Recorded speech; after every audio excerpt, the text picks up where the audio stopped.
Be a part of the best pro wrestling podcast today by supporting the Going In Raw Patreon. You can enjoy access to the live taping of the show, exclusive merchandise, and patron-only episodes, and so much more. Support Going In Raw today. Click the link in the description. This is Charlotte, and you're watching Going In Raw. That sounds terrible. What's up? This is the most must-see WWE superstar of all time and his lovely, gorgeous wife, Marie. and you are going in Raw. What's up? It's your girl, Sasha Banks, the legit boss, and you are watching Going In Raw. Oh, baby, I like it raw. Oh, baby, I like it raw. And you are tuned in to Going In Raw right now. How you doing? Hey, friendo, Steve here. And Larson. And welcome to Going In Raw, the only pro wrestling podcast you need to be listening to right here at youtube.com/Steve and Larson, anywhere fine podcasts are available. Be sure to hit that subscribe button because it really helps out the show and it helps just helps us, man. We need all the help we can get these days of strife and awfulness in the world. Yeah, so we're also available on the Patreon at patreon.com/Steve and Larson. Man, we've got like 1,076 patrons. That mini Patreon drive that we sort of did half-assedly last week really paid off, Larson. Yeah, I mean, there really wasn't anything in it for new patrons apart from seeing us eat pizza. I know, but apparently, man, could you imagine if we did offer new things? June 1st, we're going to start offering new things. Yeah, June 1st, revamped. Just sort of make a note things. of that. Hold on, June. I have my notes. I'm sorry. I meant to print you out some notes. No, I don't want notes. June I have notes. 1st. I don't want to waste the paper. Revamp P. Yeah, June 1st. P. Or revamping Revamped our P. Patreon. That's correct. And we also want to say we're also on prowrestlingtees.com/Going In Raw. You're wearing your punishment shirt, Larson. I'm glad to see that you didn't welch out of that particular bout. You know, it's funny because when I got dressed today to come over here, I didn't put this shirt on. Oh. Because again, I wasn't thinking about it because you said it was a tie. Okay, But then again, we have other shirts of yours. Can you just put on a different shirt so you stop with this tie business? I'm tired of hearing about. You're the one that brought it up. But then I thought, okay, well, I gotta do my part. I gotta wear the shirt. You know what I kind of want to do? I want to do an homage shirt, exactly like this, but something us related. I don't know what us related. Well, I got an idea. We'll talk about it later. Okay, cool. You know what? We also want to say I don't like bringing. We don't really bring current event stuff in, but the shit that happened in Manchester yesterday. We have a lot of friendos around the world, and I know we have a heavy presence in the UK thanks to our good friend Dan, Nerd Cubed. And my heart absolutely broke when I heard about the Manchester bombing yesterday. That was absolutely terrible. So our heart goes out to everybody out there. And, this could be scary times we live in, but, keep your head up and, be safe. Yes. Anyways, let's talk about Raw. Raw. Not a very wow. Not a very what fun a boring show. That'll go to a $10 patron. All right, thanks for joining us, everybody. Oh, it was okay. Here's how I watched it. I did not watch it live. I didn't either. So I don't have I can't really complain too much because I got the Hulu version went up late this morning. You've mentioned that. I woke up at 6:30 in the morning, and I was like, all right, I've got. You were excited to begin your day with some WWE Raw. Raw. 4.5 hours before this guy comes over. I'm gonna watch Raw first thing so I can go out and go for a run or exercise, do some yard work, and really contemplate how the levels and complexities of Raw. Man, there were none of those. No. Even the Hulu version was boring. Oh yeah. Even watching it Hulu with truncated YouTube clips was boring. There were 2 highlights from last night, and even those weren't even that great. We can kick it off with the beginning though. Yeah, the show opened up with Bray Wyatt dropping a promo. He seemed to kind of follow up on some of the things he said last week relating to the Beast. Yeah. But then he didn't really bring up the Spear of Destiny again or allude in any way possibly to Roman Reigns, it didn't feel like. In terms of your theory that he was going to feed Reigns to Lesnar, which is a good idea. Yeah, I feel like every storyline we come for this is way better than what they're going to do because they really telegraphed the plan last night on Raw. Every storyline we come up with is better than what they give us. They really telegraphed what was going to happen. No, I know. Every storyline that we come up with, especially for Bray Wyatt, is like better than what they give us. Yes. I honestly just think that they always want to pull the trigger on Bray Wyatt, and then they never do. Mm-hmm. I really think that's the case. They always are like, okay, we're going to do it this time. Remember when that 23-foot deep pool I had back at the old place? It wasn't that deep. It was never that deep. You remember the main knock on it, besides the fact that I never kept it up? Well, that's a pretty huge knock. Lacey would always get on me. Just get a pool guy. No, baby, I can do it myself. And I would just spend way more money. Try to, because you wouldn't do anything for weeks, and then you wouldn't use it, and so you had to put the, what's it called, shock? Yeah. You'd have to put the shock treatment in it. Oh, my God. I know. And then it was basically swimming in bleach. But the very first time that we actually got it done right, like when we first moved in, we actually got a guy to come in and do it. I jumped in. Well, it was like swimming in bleach, I know. No, I was thinking about the reason you had to do such a thorough cleaning the first time you got the pool set up. Oh, my God. It was a swamp. Oh, there was a dead animal in it, too, wasn't there? I think there was a dead rat, and I know there were a couple frogs that were living in it. Or around it. Frogs don't really get in pools. Frogs need air. So anyway, that dead rat didn't. Oh, my goodness. It was a dead something. I think it was a dead rat. Anyways, I jumped in, not when the dead rat was in there. It was it was pristine. It was only one time it was pristine when we had a guy do it. And sometimes you just got to jump in. Yeah. And that pool was cold as hell. Yeah. Not hell. That pool was cold as can be. Yeah. But you just got to jump in. Yeah, then your body adjusts. And I feel like they just need to do that with Bray Wyatt. They just need to jump into the cold. I feel like what it is dead rat is infested pool. Someone's been listening to the show, and you've said over and over again that Bray can eat losses, but they can quickly turn everything around because just based on his character and how the crowd, likes him. Mm-hmm. And I think they just take that to heart. They take that for granted. Yeah, they just say, okay, well, Steve here keeps saying that as long as we have Steve, keep losing, and people will still like him. Yeah, as long as we have Steve, so Bray probably has personal heat with me. So anyways, he came out and delivered a promo. At least we actually kind of have an idea as to what he's talking about. Okay, is this gonna maybe perhaps lead to Bray Lesnar at SummerSlam? No. What do you think is gonna happen with Lesnar at SummerSlam? Strowman Lesnar at SummerSlam. They're still gonna do Strowman and Lesnar? I think so. They still talk about. So what the hell is Bray talking about then? He keeps on talking about feeding on the beast's heart. Is Bray literally going to kill Brock Lesnar? He was saying all night that he was the only one who could beat Lesnar on Raw. Oh, that's his way of saying that he can win at Extreme Rules and go on to Great Balls of Fire. To beat Lesnar. Didn't he see the Paul Heyman Finn Balor part? The Finn Balor part? I know, that telegraphed everything. Didn't he see that? Anyways, so Reigns comes out. Yeah. Says something about this still being his yard. Yeah. And then Kurt Angle comes out and, I think more or less says again, we don't settle our differences here with words. We settle it in the ring. Yeah. So we're going to have a match. Haven't heard that a million times before. I know. Right now, between Roman Reigns and Bray Wyatt. Well, I mean, it was a decent enough way to kick off the show. You got a Reigns versus Wyatt match. That could be a main event. That's the main event for pay-per-view, yeah. That actually should have been, to be honest with you, main event of this crap. A tag team main event? Are you kidding me? I hate that crap. I know you do. Boy, do. I hate that crap. Anyways, unless it's DIY, and they're not a thing anymore. Okay, let's talk about Kurt Angle a little bit. Ooh, boy. Talk about underutilized. Remember how excited we were that Kurt Angle was coming back? He's going to be the general manager.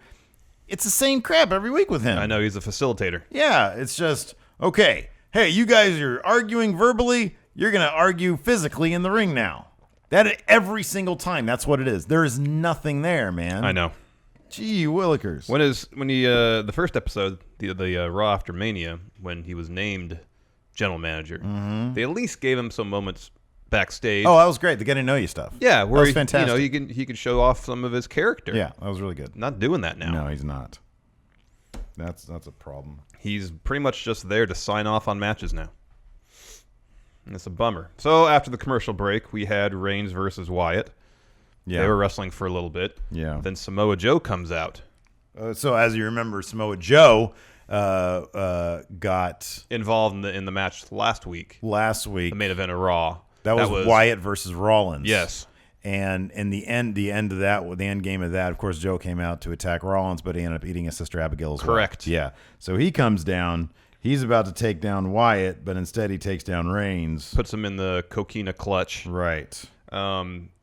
Reigns, I think, gets himself out of the situation. Mm-hmm. Joe goes up to Wyatt as if to kind of make amends. Yeah. Nope. Coquina clutch for Bray. Boom.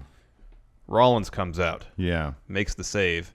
And then Reigns and Rollins, I believe, stand tall to end the segment. They're in the ring together. Yeah, it's just a big mishmash. So following segment was Rollins and Reigns backstage. Yeah. And I think Reigns was saying, hey, I didn't need your help. Yeah. And Rollins has said, I wasn't coming to help you. I was coming after Joe. Yeah. Angle comes in, says, well, we have a tag team main event. You guys are arguing verbally. Now you're going to argue physically in the... Yes. Yeah. And then the Drifter. No, he said, you guys are at Extreme Rules. You guys are going to, it's every man for himself. But tonight, it's all about teamwork. Yeah. Why? Doesn't make any sense. It doesn't make any sense. No. Tonight, it's all about teamwork. Why? Why? We all hate each other. We're all thing. fighting to fight Lesnar for the opportunity to fight Lesnar. Why should we work together? And Anyways. if you really wanted to make it about teamwork, team Rollins and Joe together. Yeah. Force them to be team. Yes. That's real teamwork. Yes. Wyatt and Reigns. Wyatt and Reigns. Teams. Make them be hesitant. Make those the teams. Teams. So anyways. Drifter drifts in. Yeah, after Angle made the main event, Drifter comes in, and Angle says to him, you haven't had a match yet on Raw. Let's take care of that now. You will face Dean Ambrose tonight. And Drifter sort of knows. I liked it better when Drifter used to talk. Well, he did before his match. Well, he sang before his match. If Yeah, you I want to know. call it that, it was great. That was the high point for me, to be honest with you. It was the Drifter's new song. Yeah. It was pretty solid. Do you think he writes his own lyrics? Of course he does. I hope so. Of course he does. And here's the thing about it, is that you know that he loves to run this by whoever he runs it by because of how bad he makes it. Yes. And you know he gets a massive kick out of that. Oh, yes. Because the lyrics this week, man, I wish somebody would transcribe the lyrics for us because it was great. Because, like, it barely rhymes. Oh, I know. It's all off. It's hilarious. It's great. Anyways, then we got a 205 Live match. Akira Tozawa versus Davari. And then Brian Kendrick was watching backstage on the monitor, and they did something I don't think I've ever seen before. Where he was I watching, knew you were going to cue into this. and then he turned towards the camera and talked to the commentary team. That bugged me. I didn't like it either. It was so weird. Because there was no, like, for one thing, there was no, like, we're production guys. Like, we know the bare minimum about, like we know some things, I think, about TV production. Yeah. We've both been around them, kind of. Yeah. He had no earpiece in. So it's not like, it's more like, you know your line when guy behind the camera who does have an earpiece, Yeah. when I go like this, say your line and I you're going know. to be responding to them. That's what it was. It was. It wasn't like a true response. And yeah, he talks to the camera, which they're obsessed with now. They had Jinder do it, and now they're having the Brian Kendrick do it. It was so my main problem with it, it was so It didn't seem natural. cue card. Yeah, thank Yes. you. It was so unnatural. Yes. Exactly. I mean, decent enough match. Yeah. It was what it was. Yeah, Tozawa won after a top rope senton. He got a lot of air on Yeah, that he thing. did. That looked like that hurt. Very good. Good. Tozawa was great. Yeah, So Tozawa this is great. all, of course, setting up Tozawa and Kendrick tonight on 205 Live having a Yes. street fight. Correct, Amundo. And that should be fun. Yeah, Looking that should forward be to good. that. Yeah, it should be good. Street fight. What do you think? They're going to both be wearing jeans? I'm a man with a plan. No, I don't think so. Brian Kendrick has such a vast collection of awesome pants. Yeah, I'm the man in denim. That was terrible. Sorry. It was. Sasha Banks gave an interview backstage where the top guys showed up in the very background. Supposedly, it looked like them. Yeah. Twitter was speculating that it was them. Mm-hmm. So I hope so. I hope they're setting up their return. Yeah, that'd be great. Say yeah. Yeah. I didn't know whether to go all in course go all or in. completely no sell it. You go hard all day, all night. Hard. Moving on, next up was the Drifter Elias Sampson versus Dean Ambrose. But before the match actually started, the ring announcer said, ladies and gentlemen, the Drifter. Oh, no, she just said, ladies and gentlemen, Elias Sampson. Yes. Now, let me ask you something. Do you think he appreciates the nickname the Drifter? Has he used it? You mean the character Elias Sampson? Yeah. Oh, yeah. Yeah. That I don't know. Interesting. Yeah. What do you think? I don't know. I don't remember if he referred to himself as the Drifter before. I don't know. I don't know either. Wait, hold on a second. Do they refer to him as the Drifter on Raw now? Yeah. Oh, they do. Okay. Yeah, I think last night was the first time they referred to him as Elias Sampson. I think otherwise it was always the Drifter. I think you're right about that. That's right. That's right. Miz and Maurice were on commentary for this. Corey Graves had a good line saying that his voice may sound like Johnny Cash's death rattle. but he can handle his business in the ring. I think that's what he said. That's great. So the Drifter sang a little song about how he's going to take out Dean Ambrose, and then just had him know, just like with so much anger, Corey Graves says, "I need a mute button." Yeah, because the punchline of Drifter's song was, "What it is what it needs is what I am." Yeah. And Corey Graves says, "I need a mute button." That was great. And it's still just a fraction of the shit. Sorry, the crap he used to give the Drifter in NXT. Now I can't say this is a clean podcast on the little button I'm thing. sorry. I think we can get away with one S word, right? Let's see here. So of course, hey, you know what? They were booking Samson strong in this. They were. What is the ceiling for Drifter Samson? Hold that thought, because someone asked that question in the question segment. All right. That counter he had for the top rope elbow, we did that jumping knee. That was rad. Yeah, that was awesome. I know. That was cool. But you knew pretty much as soon as this match was made that The Miz was going to interfere. Well, you knew that when was you a saw given. Miz on commentary. No, even before that. Even before that, It's like, okay, well, they're not going to have the Drifter lose in his debut match. At least I wouldn't think so. They did that largely to illustrate the point of Extreme Rules in that, like, okay, the absolute most obvious thing is Maurice is going to slap The Miz. Yes. And then get Dean disqualified, and he's going to belt's going to change hands. What are you chuckling about over there in chat? Oh, someone in chat pointed out that I said shit. Oh no! I mean crap. Yeah. Didn't somebody mention the name Butt Shit? That was the name. That's the name of one of our characters. Oh no, Shithead. Mm-hmm. Yeah, but then I I call them Butt Shit. Mm-hmm. Those are good episodes of FUC Wrestling. Friendo Unified Championship Wrestling. So, anyways, Miz interferes, hits the Drifter. Yeah. Meaning the Drifter wins by DQ. But then the Drifter gave Dean his finisher. Like after the scrum was sort of done. Yeah. Between Dean and Miz, Dean was running around trying to get Miz. Miz got away. So you think the Drifter is going to be in contention for that Intercontinental title? I mean, no, but I hope they prove me wrong on that. Yeah. Drifter, IC? Question mark? He was getting a lot of heat with that song of his. I know. And the crowd was booing it. He loved every second I know. of it. He loved it. It was great. All right, so we cut to backstage. Enzo has been attacked by Cass. Acting. No, that's not what it was. No, he was attacked by Cass. I don't think so. He was attacked by a mystery man whose name was Cass. No, it's the Revival who probably attacked You him. think it was Revival? Yes. They were backstage? I don't know, man. I wanted to be Cass. They were backstage. It was the Revival. You think it's a Revival? Yes. Did we ever see them versus Enzo and Cass in NXT? I think so. Maybe it was just American Alpha. Who did Enzo and Cass had a NXT tag title match? They had like the respect match versus American Alpha. Yeah. But I thought before that they had a program with the Revival. Could be. Pretty sure they did. In any event, that's been a while. Nobody remembers that crap.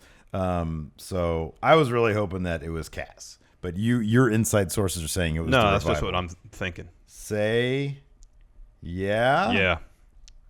Question mark? Question mark? Okay. Enzo was getting medical help. This always cracks me up. Because we know that like with a real concussion, you lose time, like you black out, but it's usually for like maybe a moment, you know? If it's really bad, it's for like maybe a minute, you know? Well, it could depend. Like how long, didn't we read that like Chavo, when he took that botched shooting star press, press, that he was out for like a couple minutes? Yeah. And like he had brain bleeding on the brain. Bleeding on the brain. So that's like bad. Yeah. When you're out for a couple minutes. Enzo was out for like a good 10 minutes. Well, like a whole commercial break. That's about 2 minutes. Exactly.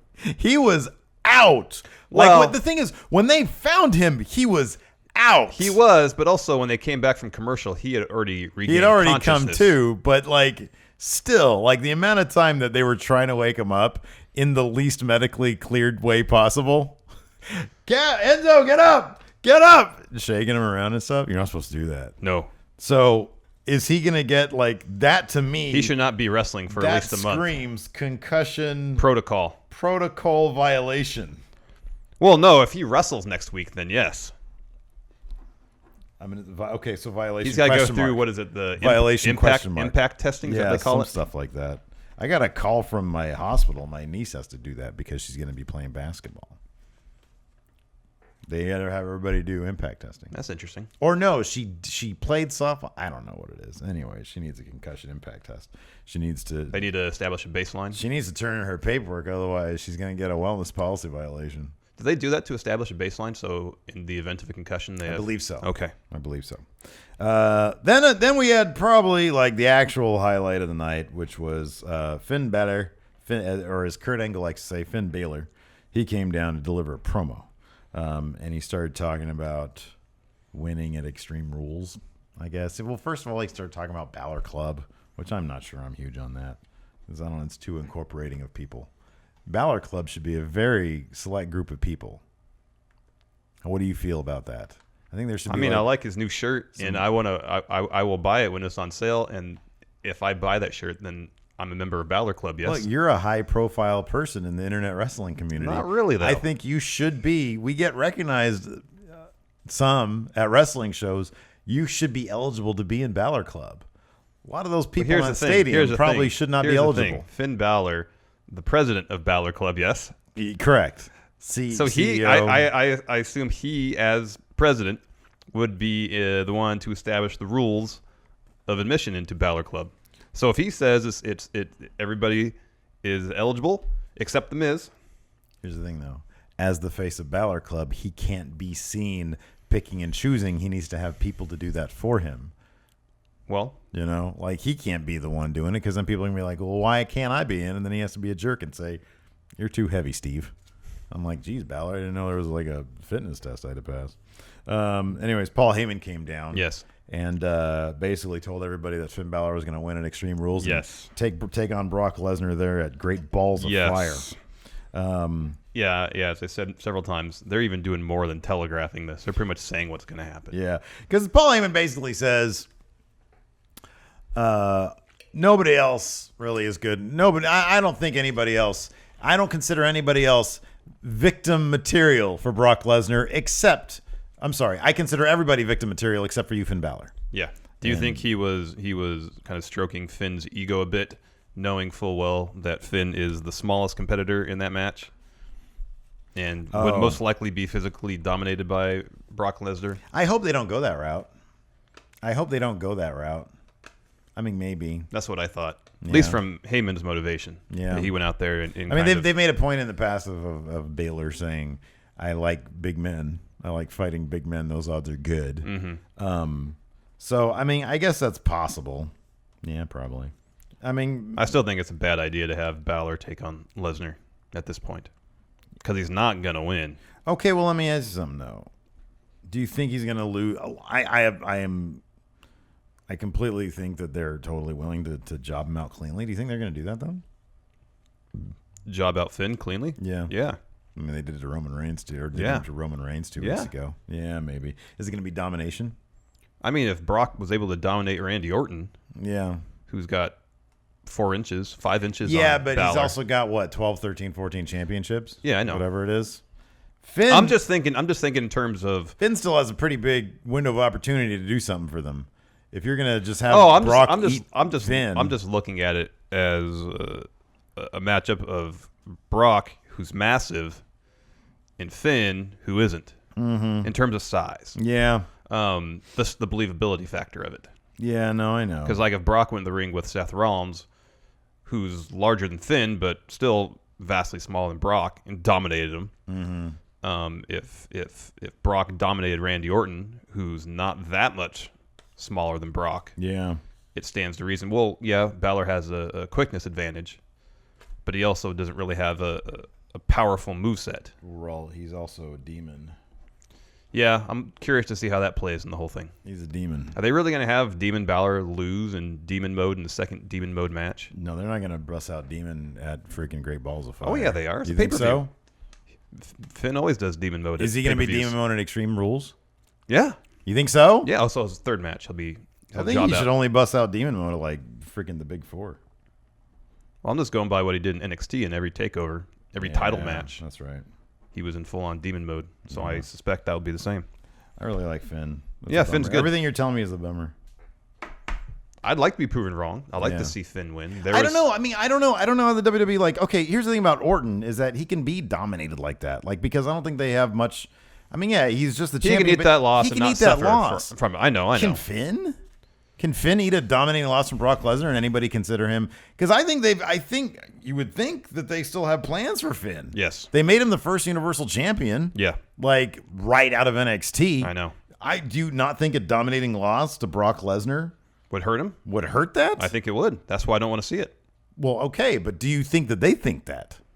I would like to think that they would think that, but I don't know. Yeah. I don't think it's going to be. I think he's going to put up more of a fight than Randy Orton did. That's possible, and if that's the case, then the story has to be Finn's quickness versus Brock's strength. Well, and Finn's resiliency. That's his thing. Is like his resilience. It's Yeah. Like, I can stand up to the big guys. I can outwit them. But can he stand up to a dozen suplexes? Probably not. Then for some reason he fought Karl Anderson. Yeah, this could have been a really interesting feud if they'd built up to it. Look at the They tail. mentioned- The tail. Look at my notes so far. Look at all that red. Yep. Lots of red. They mentioned their history in Japan briefly, Yeah. kind of in passing. You know what, man? They got everybody. I wonder if this is because they got everybody excited because of those WWE.com photos. Oh yeah. They got everybody excited about that. Everybody was tweeting that out. Oh, Yep. look, they're going to do it. They're going to do it. No, they're not. No, they're not. No, there was just a giant tease. Oh, They yes. were just literally showing us the coolest possible scenario that they will never do. Nope. Well, at least not for 3 to 4 years, probably. You know, be rad. Finn versus Lesnar, Great Balls of Fire. Finn loses, but then that's not gonna happen. It's gonna be fucking. It's gonna be Roman Reigns Mania. What if the club comes and helps Finn beat Lesnar? I know. He just has the belt for a month, loses it at SummerSlam. Yeah, That'd be cool. I know. It's not going to happen, though. No, it's not gonna happen. Why would they do that? It's too cool, man. It's too sweet, Larson. Can I get it too sweet? No. For the club and Balor reuniting. No, because it hasn't happened yet. Whoa, ooh! If it does, will you too sweet me? Of course not. What a bummer. All right. So, anyways, Finn versus Karl Unless Anderson. you have $200,000 in your pocket. Well, that's going to be our highest paid. Well, Are we actually going to make that a Patreon tier when Yeah. we revamp our yes, Patreon? Okay. We are. See if anybody kicks in 200,000 for a too sweet. Okay. Because 200,000 is just too sweet. Yeah. Well, that would be. It would be. It'd be huh? pretty sweet. We'd have to make like a whole movie about it. It would have to be like a big movie. Feature length? thing. Oh, I don't know about feature I'm length. going to say that'd eat up the entire $200,000. That's a bit much. Yeah. If we actually. Oh no, we can make a feature length movie for like 5 G's. Still, that's eating into it quite a bit. Get a couple wrestlers in it.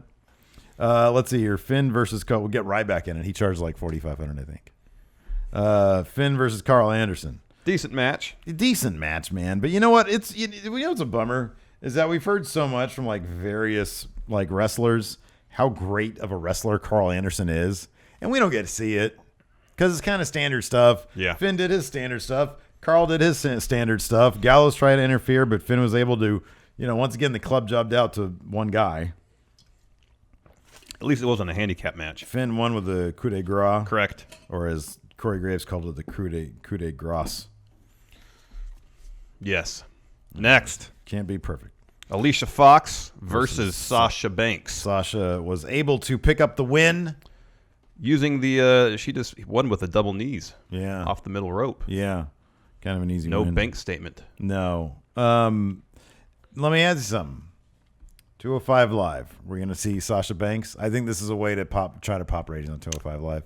Because she said on Instagram something like, revenge will come where and when you least expect it. Oh. And so I'm pretty sure they're going to try to use Sasha to pop ratings on 205 Live, which I'm totally in favor of. Yeah, that'd be cool. Pretty sure Sasha Banks is not 205 pounds, so she is eligible to be on 205 Live. Yeah. That'd be cool.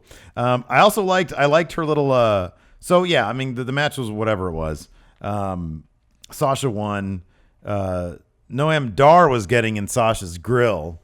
They were going, Noam Dar turned away and then looked like he was going to step back into her face. Maybe even get physical with her. That's kind of the insinuation there. Did you not get that? No. Really? No. It kind of seemed obvious that's what they were going with that. Okay. But then Sasha preemptively slapped the living crap out of his face. It was amazing. Yeah, it was very Noam good. Dar went Fantastic. cross-eyed. It was great. It was great. He did great with that one.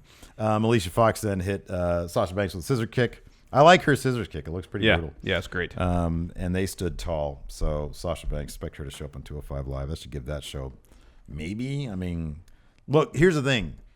We've been asking for ages, what can they do to help 205 Live? Maybe they're going to try stuff like this before they, it's like, hey, my arm got cut off. Can you put a Sasha Banks on there? Instead of fixing the problem. Yeah. Of not having an arm. Then we had Apollo Crews and Callisto backstage. I actually missed this part. This was nowhere to be found on the internet. Oh. I saw the match and all that kind of stuff. I believe Callisto was talking to Apollo about aligning himself with Titus Brand. Oh, was Callisto saying it was a bad idea? I think so. What does Callisto know about good ideas? What's he doing? Nothing. Getting placed in dumpsters by Braun Strowman. And then I think Titus kind of comes into the conversation Titus and tries is kind to of and a offers Callisto, I think, if I remember correctly, a spot. Oh, nice. On Titus Brand, and Callisto says no. Oh, bad move on your part, Callisto. Anyways, then we got a Goldust package. I think that's what it was. I was doing something else watching Raw too. So sounds right. Nobody's gonna blame me for that. Then there was a Goldust package where he heals up on R-Truth. Yeah, talks about that he's in the director's chair now. We're back to the Shattered Dreams Productions. Yeah, that always started their package. Oh yeah, video package, their Patron package. So I wonder, was R-Truth directing at the time? I think they're co-directors. Did you hear about Justice League movie? Joss Whedon is taking over. Oh, really? Apparently Zack Ryder's daughter killed herself. 20 years old. Horrifying. So Joss Whedon, I guess there's a ton of reshoots they're doing. Interesting. So anyways, that's really sad. Yeah, it is. Zack Snyder. Did I say Zack Ryder? Yeah. We did. Okay. Anyways, Goldust healing up on R-Truth. Yeah. We're going to get that at Extreme Rules. What's going to be the stipulation there? Are we going to get the blow up on main event? Pre-show? Yeah. Okay. Then we had an Alexa Bliss interview. She said some cool stuff. She was talking about Mickie James because she had a match. Her and Mickie James and Bayley. Now they're friendly. Ever since you mentioned Mickie James's odd posture, it's just a thing now, in my head. It seems like she just has her, what is the muscles between your shoulder blades She called? over yogas. Her shoulders are just really It's far like she's back doing that. walking yoga. Yeah. It's weird. Anyways, Alexa Bliss said all that stuff. She was saying that Bayley could not get extreme. Yes. She could not get hardcore. We'll see about that at Extreme Rules. Then we had the Callisto versus Apollo Crews match. Yes. I love the finish to this because it was just Titus O'Neil yelling at Apollo Crews to do his finish. He started yelling, "Sick him! Sick him!" And Apollo Crews is very confused about that. And Callisto was able to take that confusion and turn it into a win for him. Yes. Yeah. Callisto made it a win. Yeah, with a Salida del Sol. There was a raw fallout with Apollo Crews and Titus O'Neil. Yeah. Where Apollo was saying, "What were you even talking about out there?" He said, "I was about to get this win, and then I hear this guy screaming at me." And Titus was like, "No, it was like when you have a dog and you're like, sick him, sick him." And that's what I was telling you, man. They took another selfie. It was great. And then Apollo started saying, "Hey, don't put that on the cloud." And he said, "Oh, I know, man. Hackers. They be hacking." Oh, I love it. I'm loving that Apollo Crews is entertaining me these days. Agreed. Next great. up, we had wonderful, Matt Hardy versus Sheamus. Another singles match. Matt ended up winning with a twist of fate thanks to Jeff Hardy. Kind of, not interfering, but he was getting involved somewhat. Distracting. Yes. And the winner of this match got to pick the stipulation for their match at Extreme Rules. Yes, wonderful. So after the match, the Hardy Boys went to the top of the ramp, and Charlie came out and asked, "What is it going to be?" And Matt said, "Yes." It's a cage match. Steel cage. Yeah. A steel cage. Correct. Surprising. I thought it was going to be TLC maybe. Yeah, they're probably going to save that for I like this feud. This is a good feud. Yeah. I like that Sheamus and Cesaro, they keep adding trinkets and stuff to their new jackets. Mm-hmm. I like that. It's funny. Anyways, then we had Tony Nese versus Austin Aries. Aries picked up the win with the last chancery. So they're going to have a submission match. Yeah. At Extreme Rules. It's interesting direction. Didn't Neville put the... What's his face? Oh, Nese Tony afterwards, Nese after the match. Well, it's kind of cool because Austin Aries was busting out all sorts of submission moves that he normally doesn't use during his match with Tony Nese. So, right. I mean, if this is a really good, fast-paced submission move match, it could be really entertaining. Yeah, it can be. Could also be because it doesn't really play to I mean, Austin Aries isn't a high flyer really, anyways. I want these guys to put together a really interesting submission. No, I know. I think this match has the possibility to potentially tell a really good story. Yeah. And Neville, going back to kind of like, I know. So my first thought was also, they're having cruiserweights, known probably more so for doing really fast pace, high flying matches in a ground based match, a submission match, and that's an interesting choice. But I thought about it. Aries really isn't a high flyer. He does some top rope stuff, but doesn't dominate his arsenal. Yeah. Neville, since he turned heel, barely does any top rope stuff. Yeah. He just physically, imposes his will on his opponents and beats the hell out of them. Every once in a while, he'll do a top rope move. So they could still wrestle an interesting match without the high flying stuff. Yeah. And just because it's a submission match doesn't mean it precludes them from doing any top rope moves anyways. Or high risk maneuvers. Yeah. So I'm hopeful. These two guys know how to tell a good story. I trust in Austin Aries and I trust in Neville. Yes. Yeah. What's going to happen what's going on in 205? Oh, the street fight tonight. Oh, that's cool. And Cedric Alexander's coming back tonight. Oh, that's right. That'll be a squash match. Who's he going to fight? Davari? You need to be careful. I like Davari. They need to not job him out too much. Then we had Alexa Bliss versus Mickie James. Alexa Bliss picked up the win with a DDT. Decent enough match. Then she goes and finds a kendo stick. Yeah. And then hits Mickie James. Well-placed kendo stick. Mickie James with it. Yeah. Bayley comes in, grabs a kendo stick, and Bliss hightails it out of there. Yeah. So, and then they hit Bayley's music. Yeah. Yeah. As she assisted Mickie James. There's nothing stopping us now. We're gonna kendo stick. Celebrate on the floor. Oh goodness. Let's see here. Then we had that. Then we had our main event. Golly, what a crap Raw this was. Crap. Because this main event was not cool. It was just a tag match. Everybody did their thing. It was pretty boring. Not a lot going on. I don't even think it was that long. No, it wasn't. It started, I don't know, like 15 minutes before the end of the third hour. Yeah. So it was maybe 20 minutes in total, including entrances. And in fact, I didn't write down any notes for this match except for the end. So what happens is Joe and Rollins are fighting. Reigns comes in the ring, goes for a Superman punch on Joe. Yeah. Joe gets out of the way. Roman manages to not punch Seth, but still run into him. Yeah. Knocks Seth out of the ring, or knocks him down. While they argue about the fact that Roman hit Seth. That was so stupid. You know what? I can't stand that. That should be a convention they throw away. I agree. When somebody accidentally hits you, I know it's obviously an accident. Yeah. Come on, we're supposed to be on the same team here, Roman. Come on, what are you doing? Come on. And it's not, it'd be one thing if Seth had his back turned. Seth was looking right at Roman when it happened. He saw what happened. Yeah. And in fact, knowing that this is, being a pro for 10 years, however long he's been around. Yeah. Get out of the way. Like, get out of the trajectory. There's a possibility the guy in between you and the guy executing the move might get out of the way. Yeah. So maybe you should get out of the way as well. You know what? In the wrestling ring, things come at you fast, Steve. Life comes at you fast in WWE, Lars. So as Seth and Roman are arguing, Bray pulls Roman out of the ring. Yeah. And then Seth walks up to the ropes to see what's going on as he's standing there. Joe comes from behind him, puts him in the coquina clutch. Seth passes out. Yeah. So so Bray and Joe win. Yeah. And then we cut backstage. Kurt Angle is watching this match on a monitor. Yeah.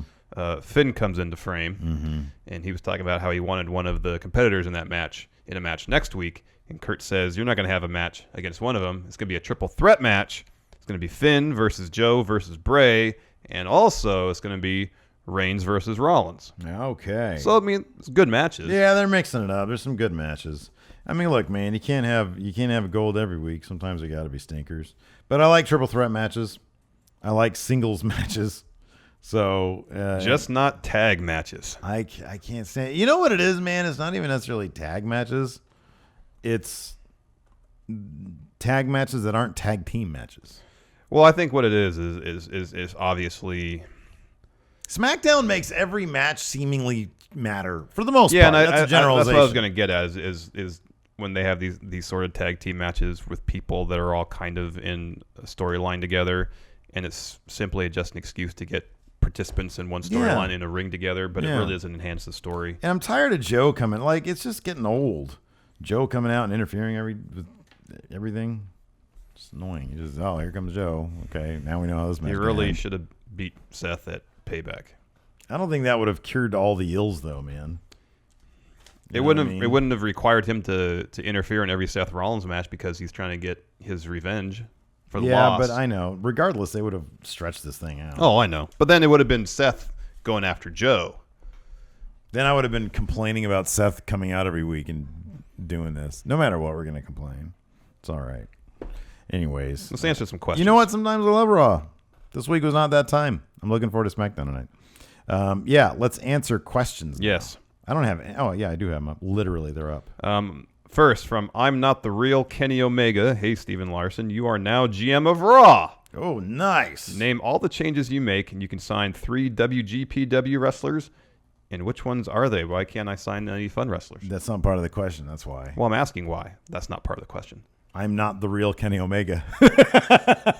Did you put this question out here? I'm not the real Kenny Omega. Okay. Well, let's think about this here. Number one change I would make. I would involve Kurt Angle in a way that utilizes his talents. And if they say no wrestling, that's fine. No wrestling. Wait, I'm the GM. He's not the GM. Yeah. I would hire him as my co-GM. And he would we would hire him as our co-GMs. You are now, okay. We are both. We would hire him to be our co-GMs in front of the camera. Yes. All we would do is host Raw Talk. Yeah. And, book the show. Yeah. So we would get Kurt Angle more involved. Yes. No more thrown together tag matches with single competitors. You get next one. What change would you make? I'm satisfied now. Oh, you are? Yeah. I want wrestlers who are on 205 Live to have matches against heavyweight competitors on Raw. I want to see Seth Rollins versus Austin Aries. Ooh, okay. That's the change I would make. All right. Now we can sign 3 WGPW wrestlers. Butch Bacon. Okay, good. Butch Bacon. King Llama. I think he'd be interesting. Okay. Because he can then form a Golden Powers faction there on Raw. Okay, and then Beef Supreme. And then Beef... No, I don't want Beef Supreme. No, I do want Beef Supreme. No, SAAK. He can wreak some havoc. He is in prison now, though. Discord Club leader Adam Fella. Adam Fella. What do you think of the prospect of Finn Balor becoming a Paul Heyman guy? I'd like it if it was like a heel Finn Balor. I wouldn't mind Paul Heyman to be like a mouthpiece for the club. Mm-hmm. Because here's the thing. It's funny. Like a super nerdy Sama follows up here and says Finn could definitely use a mouthpiece. I actually disagree with that. I think he's fine on the mic. Oh, yeah, I do too. And I think if you think about it, when Paul Heyman was with another guy who was really good on the mic, CM Punk, it was a lot of fun. It was. So I think if Paul Heyman became, if Finn went heel, joined up with the club, became a new club, and Paul Heyman was sort of their main mouthpiece, that could be a lot of fun. It could be. I would be totally into that. When Paul Heyman's with another main eventer, he's good. Yeah. Let's see here. Fat bastard champ Alex Foster. Why do fans go from cheering Elias Sampson backstage to booing him in the ring? He says, I think the guy can be great, especially if I see him milling about on your set. Him milling about backstage is funny. So that's how people cheered. Yeah. But him doing his songs the in the song ring is terrible. Yeah, it's terrible. So it gets heat. But I don't know. I think it's funny. He's one of those guys who nobody expects him to win anything. So if they do put the IC title on him, which they're not going to do, people would mark out big at first. Yeah. And then it'd get old quickly. Yes. One half of the Patreon tag team champs Cruz control Damon Cruz. Damon. If Jinder can win the WWE title, what is the ceiling for the Drifter? Oh, man. I could see in a couple years mid-card title. I mean, if they introduced a third title in the mid-card, yeah, it'd be that. If they introduced a TV title. I don't see, like, the way they treat the world title, well, not so much the world title, but the Universal title on Raw, if he stays on Raw, he doesn't have a chance at a title. No. Robert the Draft Master Chacon. Hey, friendos, where do you think this Titus Cruise thing is going to find its peak? Do you think in the end it will benefit Cruz?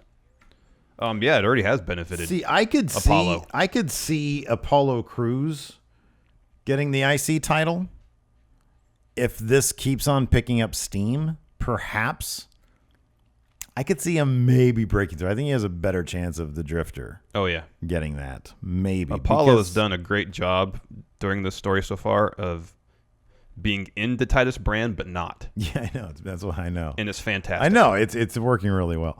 Matthew Barisic, there's been an emergency reshake-up. Choose 2 from either brand to send back down to NXT and bring 2 up from NXT.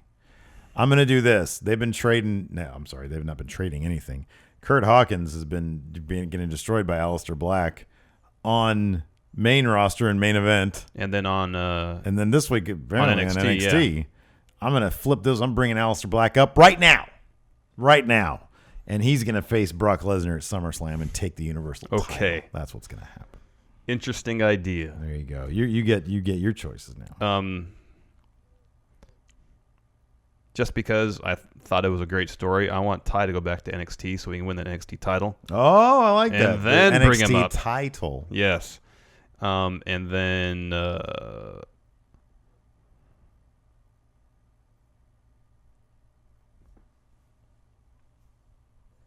I would do this. I'm trying to decide between Hideo Itami, bringing him up, or Almas. I would consider sending Mickie James down to NXT. Oh, wait, she already fought Asuka. Yes. And try and bring Asuka up. NXT could use a veteran's presence. Oh, there's no veterans there in NXT. Because they're not supposed to be. Let's see here. The Shit Twins advocate, Alex Corrente.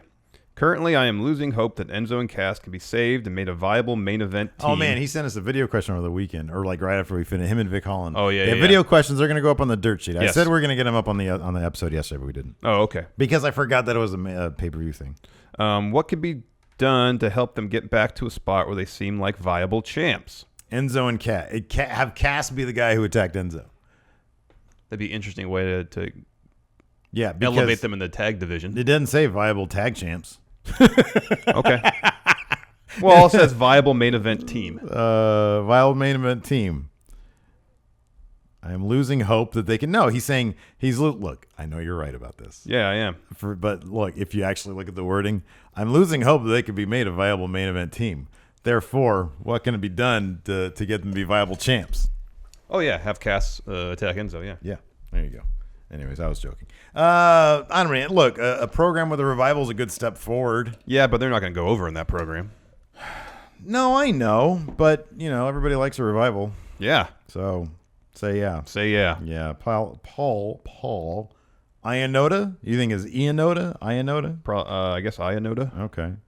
Do you guys think this could be Goldust's final run with the WWE? Never say never with Goldust. Apparently, that guy's been doing it since early 90s. Yeah. Early mid 90s. Yeah. Yowza.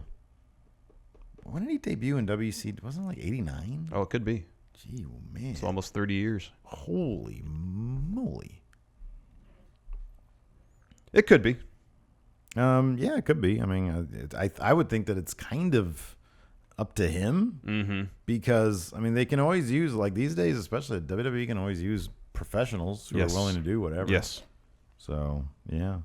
Let's see here. TJ Kunz, Stephen Larson, first-time question asker. Do you think that the breakup of DIY is to help boost the 205 Live roster? He says he could see Gargano versus Ciampa for the Cruiserweight title. I hope not. I honestly want to see them split up, but I want to see Gargano go to 205 Live. I don't want to see Ciampa in 205 Live. And this goes back to, there's some guys that I think fit perfectly there. There are some guys I just think would benefit, like would help the main roster more. I would love to see, man, that dude's got a great face.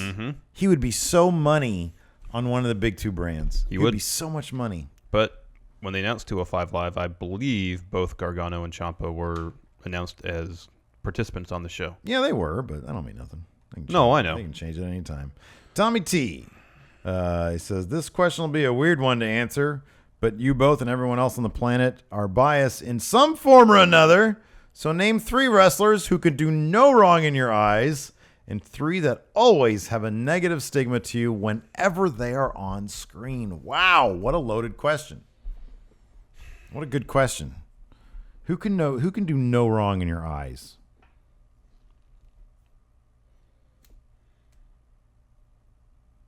You know what's funny is that I totally get your reservations or your sort of qualms with Finn, but for whatever reason, he could do no wrong by me. There's something about that dude. I'm just like, man, he's the man. Yeah. He's the man. CM Punk was kind of like that too. Regardless of what he did, I was always like on board with him. I mean, I'm a pretty staunch defender of Ty. Yeah. What about historically speaking? Is there anybody you looked at? I know you're always a big HBK guy, but you knew he had his faults. Oh yeah. Kind of a jerk back in the day. Yeah. It's a good question though. Yeah. No, I can't think of. This is interesting. Super Nerdy Sama says, a little journalistic content highlight for you. Go check out Erick Rowan's YouTube. It adds a huge amount of depth to his character change he's been doing. That's interesting. Is it his own? I imagine it's his own YouTube channel. I don't think so. It's probably WWE. It says Erick It might Rowan's be YouTube. branded Erick Rowan. Right. No, I'm saying, is it a separate? I'm not saying yeah. does he own it. Is it a separate channel just guess for so. him? We should find I didn't out. know they did that stuff. The Lunatic Cringe. Oh, wait. Drew, I'm what? sorry. He has a question here. Sorry, okay. Why do you think they chose not to take these clips and use them on the show to build his character? There's only so much time on the show. The Lunatic Cringe, Drew Q. Hey, friendos. First-time patron, long-time listener. Thank you very much. With Paul Heyman putting Finn over during his promo tonight, do you believe this is setting up a long-term storyline for the Demon versus the Beast? If so, where would you like to see this match take place? It's going to be a great balls of fire. Yeah, this is setting up a moderately short-term program between the Demon and Lesnar. To get him through till Strowman comes back. Yeah. Larson on a pole match. That's a match I'd like to see. You on a pole. And then I would be fighting Hilton. Okay. He'd probably just walk out, though. He don't want you. He doesn't want to take you off a pole. I need you because you're money for me. He says first-time patron here. Thank you. New Japan in Progress want to have a Progress/ICW versus Ring of Honor New Japan pay-per-view. So they want all them UK boys and New Japan Ring of Honor. And they want you to come up with at least 3 main attraction type matches. What would you have? He said, for example, he'd have Zack Sabre Jr. versus Kenny Omega. I'd want Tyler Bate. Sorry, no. Pete Dunne, Kenny Omega. Oh, I like that a lot. That's Yeah. good. That's really good. As far as the tag team match, what was the name of that tag team? Shoot. That was really good at the South Pacific. Yeah, I know who you're talking about. South Pacific something or another. Yeah. They were really good. Yeah, they were them really against good. the Young Bucks. Yeah. That'd be good. And then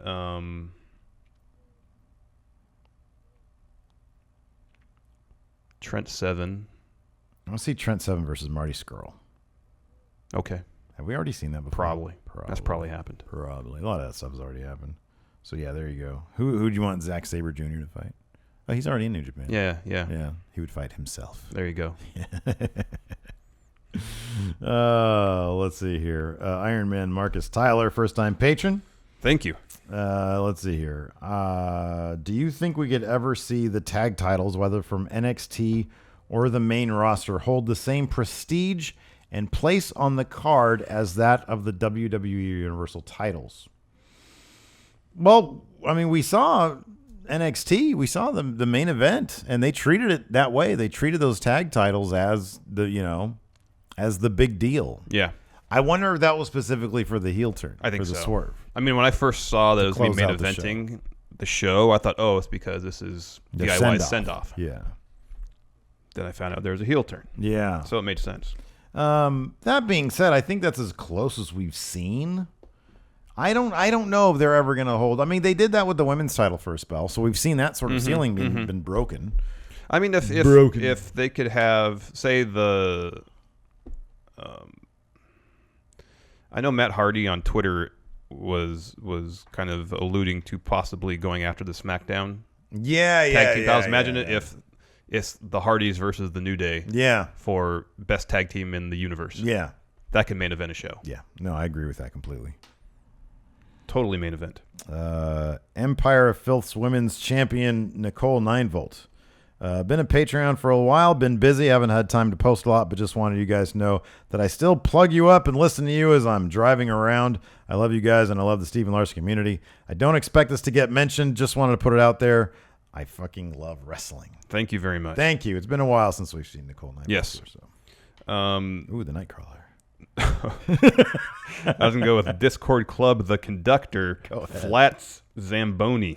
There you go. Hey, friendos, I was wondering if you guys watched the latest episode of Impact. Pretty solid show. One of the best shows since the new regime. Also, how good are the Rockstar Spud vignettes? Haven't watched any of it. I have no idea. I am going to watch the first Steiner episode. I think that's this week. That's what I he know. says. I'm going to try to watch this week. I will try to do that. And then I'll post my review on my channel. There you go. The Nightcrawler. This is a good question. I like this. We're both wondering, him and Double T were talking, and they were both wondering, realistically, where do you think Triple H would be if he never married Stephanie?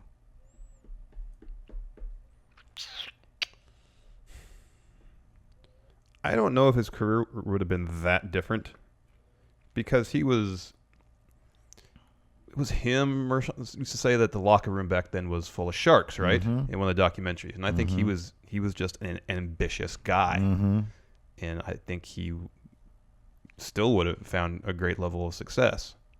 I agree 110%. I honestly think that, I mean, you can't really say how far along he would have been, but there's no reason to believe that he wouldn't have wanted to stay with the WWE in a front office role. There's absolutely no reason to believe that he wouldn't have had the same grooming that Vince has given him. Yeah. I honestly think that there wouldn't be a whole lot of difference. No, I don't think there would I either. don't know. I mean, he probably has a different answer to that. I think Triple H said in his documentary that even early on he was really interested in all, not just backstage stuff, but how the show is put together and how booking is done and all that. Yeah. And so he seems like even from first walking in the door in WWE, he wanted to learn about the entirety of the business. Now, I mean, the question would kind of be, because Vince seemingly likes to keep things in the family, so there is a matter of, well, he's in the family now, so that gives him that extra layer of stroke, I guess, or heir apparency. Would he have had that had, like, Vince had two men, as opposed to Stephanie and Shane? Or do they have any other kids? I don't think so. Just Stephanie and Shane? I think so. So if it was like, Shane and Vince Jr. or something like that, then, maybe he wouldn't have had as much stroke. So, but I don't know. He's a very ambitious guy, though. Yeah. And he obviously knows his stuff. Yes. One more question, then we're going to do Kayfabe Corner. Yes. I'm gonna scroll all the way to the bottom, see what happens all the way to the bottom. I can't scroll anymore. Damn you, Internet. Damn you, Chrome. All right, Larson. We'll do this one. Bobby Bugatti. Not my first question, but have yet to be picked. Hopefully you all are good. Today is the day. Last week I posted about Jinder Mahal winning the title as a possible transition for Rusev's title reign. Any thoughts that it might happen? And then he wants us to do a 5-second pose. We're not Edge and Christian, but we'll do one anyways. Okay. Okay. That was 5 seconds. So what now, Rusev? Yeah. Getting into the title picture. There's been rumors going around that that's in the cards. I mean, he's requested a world title shot. There's also a rumor that he's going to be taking on Shane at SummerSlam. Yeah. So maybe after that. I've heard that rumor. I've heard that he's going to be in the Money in the Bank match. I've heard rumors that he's going to win the Money in the Bank match. Yeah. So it seems like they brought Rusev over to SmackDown to be involved in the world title scene in some respect. So, which I think that'd be awesome. Yeah, no, I think it'd be fantastic. I'll believe it when I see it. The fact that he's going to be taking on Shane the idea that he's going to be taking on Shane at SummerSlam, which I think is kind of likely at this point. leads me to think that they still think of him as sort of that almost celebrity type guy who can do the celebrity thing. Well, I don't know if I'd put Shane. Shane's a gimmick match. I know, but it's not. I don't think it's on par with a celebrity match because beating Shane means something, or having a match against Shane means something. That's why they had him wrestle AJ It's at a WrestleMania. draw. I mean, it's a match I think is a draw. But it will have some bearing on storylines after the match. Yeah. Whereas if Rusev were to take on, I don't know, a celebrity opponent, it really wouldn't. That's a good point. So that's what I mean. Yeah. It matters in the grand scheme I wonder of if a things. title shot would be on the line at SummerSlam, maybe something like that. I could see something like that happening. Yeah. All right. Are you Yeah, ready? we'll see. I think the bottom line with that world title, I said this with Jinder, is that it's fairly unpredictable. They could do interesting things with the lineage title. Yes. Yeah, I'm ready. Are you ready? Are you ready? Are you ready? Yeah, I'm ready. Hold on. Kayfabe Corner, the greatest trivia wrestling challenge ever. Ever. Ever. All right. So I put up to vote this week's theme, which you can do at the $10 mark. tier. Bobby Roode, who actually I had put up before and won about a year ago. Okay. So I made sure no crossover on the list. No overlap. And Eric Young. Bobby Roode won. Yeah. But it was close. Glorious. 12 names, 2 bonus questions. Are you ready? Yes. 1. Yeah. Ryan Wing. Ryan Wing. Ryan Wing. Fake. Real. Wow. Next. Mozart Fontaine.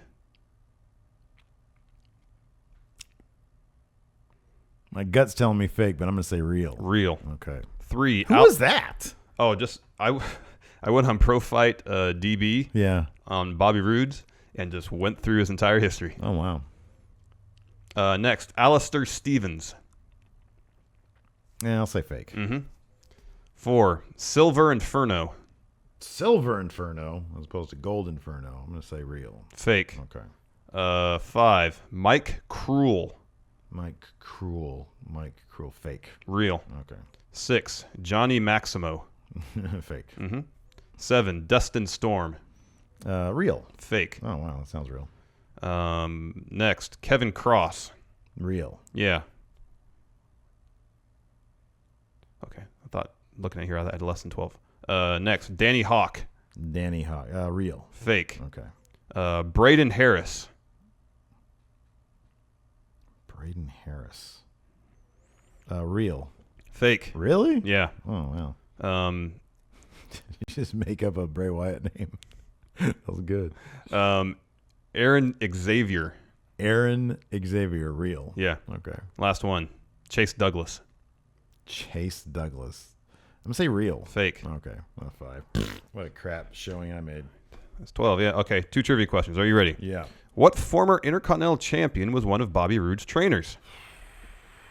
Former IC champion. I'm going to say...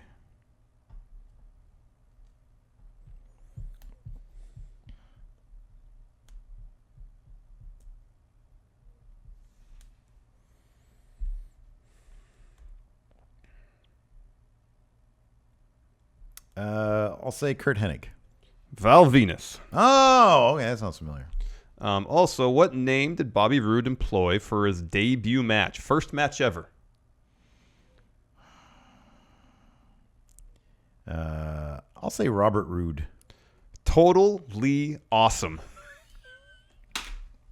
How could I ever be expected to know that? I didn't know. Maybe one day you just went and read up on Bobby Roode. Worst performance ever. 5. I think you're up 1. Nice. All right. Well, I'll have to skunk I need it a next time, huge week. You need a big week.